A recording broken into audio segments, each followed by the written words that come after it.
গভীর সমুদ্র কেড়ে নিয়েছে বাবার জীবন।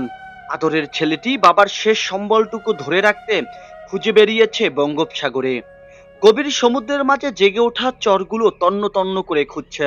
ট্রলার নিয়ে খুঁজে বেরিয়েছে সুন্দরবনের এ প্রান্ত থেকে অপর প্রান্তে, শুধু বাবার মৃত্যু দেহটা দেখার জন্য। আমি সেই বোর্ডে সুন্দরবন পার হইয়া আর মনে হয় যে আধা ঘন্টা কি 15 ঘন্টা চালাইলে আমরা ইন্ডিয়া পাড়ায় ঢুকে যাই। তখন ওখানে আমাদের কোস্ট গার্ডে আমাদের ফিরে নিয়ে এসে সেখানে আসার পর আমার চেষ্টায় আমি এই জাকির চাচা কোম্পানির ভাই তারে নিয়ে আমি সুন্দরবন আন্দারচর এই বিঘাটিতে আইসি, তাহলে আমি নাম্বার দিয়েছি।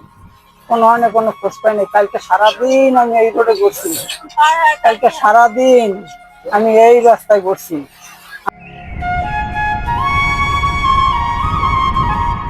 তবে নিয়তির কি খেলা, ঘরের পাশে কুয়াকাটা সমুদ্র সৈকতে ভেসে উঠল বাবার সমাধি।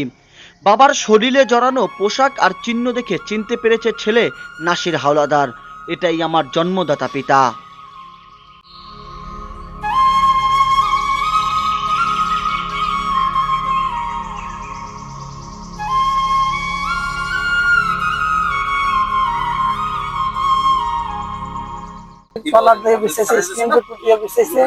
তাদের সাথে কথা হয়েছে, আপনারা জেলাস পাইবেন ছেলাস আপনারা করবেন, আমরা জেলাস করবো, আমরাও ছেলাস করবো।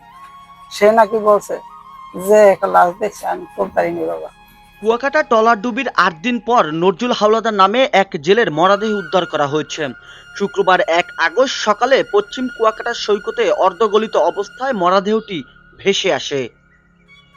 আমার ভাই 23 তারিখ সাগরে গেছে, 23 তারিখের পর আমার বাসার কোনো সন্ধান হয়, আমার সাথে যোগাযোগ নাই।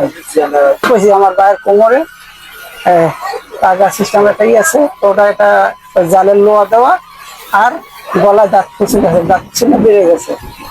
তার গায়ে গেঞ্জি এবং রেইনকোট, এটা আমি তারে কেছি আমার ভাইয়ের গায়ে রেইনকোটটা আমার বড় বোন আছে।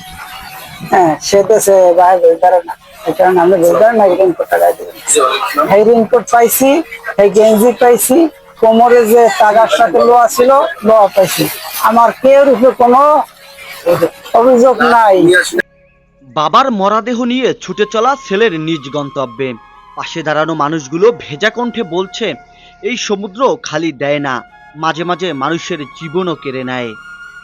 জাহিদুল ইসলাম জাহিদ, খবর কুয়াকাটা।